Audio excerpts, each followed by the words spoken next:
What's up guys, this is Jonathan with TLD bringing you guys a review and comparison between the newly released Beats by Dre Pros and the previously released Studios. First, we're going to start off with a little double P action, packaging and pricing. So from the exterior, you guys can see they look almost identical. The Beats Pro box is slightly smaller, but they look very similar as I mentioned.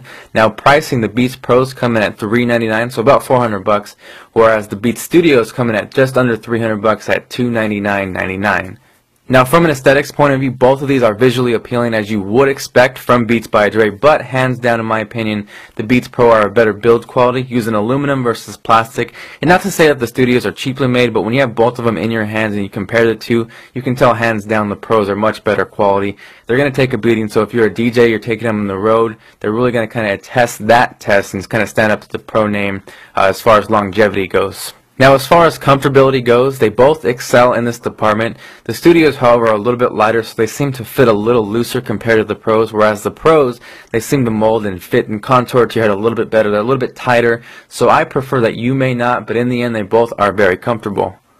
As we get into features, there's a few things with the Pros that set them apart in my opinion compared to the Studios. One of them being that they don't run on batteries. So A, you're not going to run through batteries, you're going to save a little bit of money, and B, you're not going to have any sound degradation once the batteries start to lose power.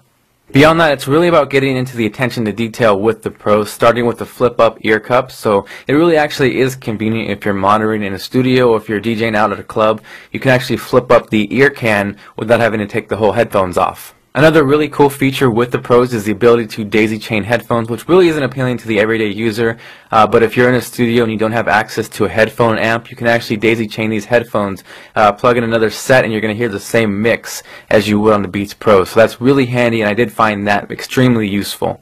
Now both the Beats Pros and the Studios both have detachable audio cables, which is a plus in case anything happens to that. You replace the cable, not the headphones. However, the Beats Pros do have a lock, which gives you a much more secure feel, and I really digged the fact that they included a coil cable with the Beats Pros compared to the Studios. So features, build quality, right now the Beats Pros are in my favor, but as far as sound goes, I want to be honest with you guys. I've always dug the sound of the Beats Studios, but after listening to the Pros for quite a while, hands down the Pros sound better. You get a much more tight and well-defined sound with better instrument separation, so everything seems to have its place, yet it's tight at the same time.